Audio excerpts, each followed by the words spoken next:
maatjies, vandag leer ons oor die spysverteringsstelsel. Ons gaan begin by die mondjie.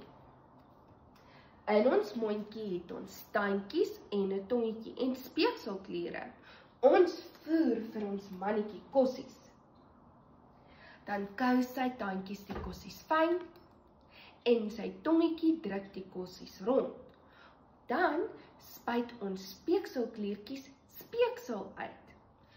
En daar word ook ensemie gevorm en dit begin al klaar ons kossies afbreek.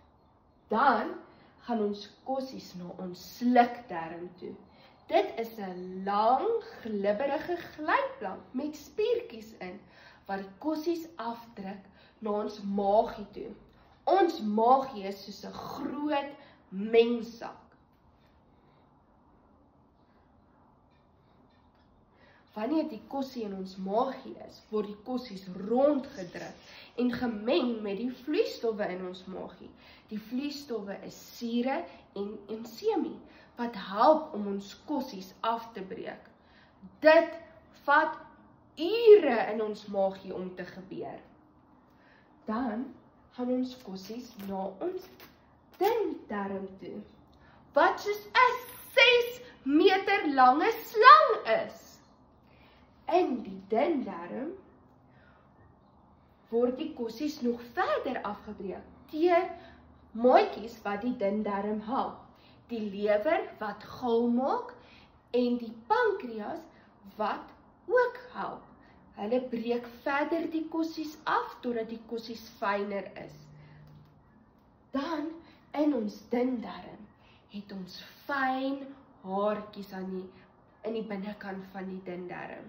En daai fyn haartjies slurp al die goeie goedjies op en stuur dit na ons bloed toe. Dan gaan die goedjies wat oorbly, al die afval, gaan na die dikdarm toe.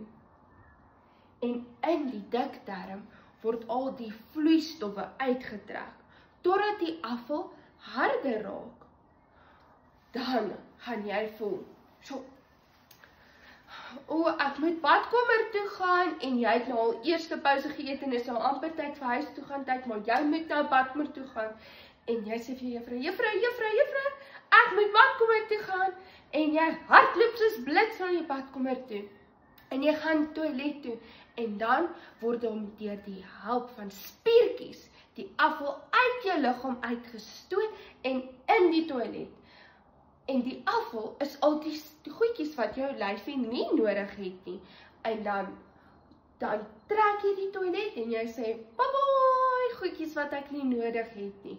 En deur die hulp van al die ander orgaantjies het jou lyfie alles wat hy nodig het om groot en sterk te wees. Dankie maatjies, hoop jy het mooi geleer.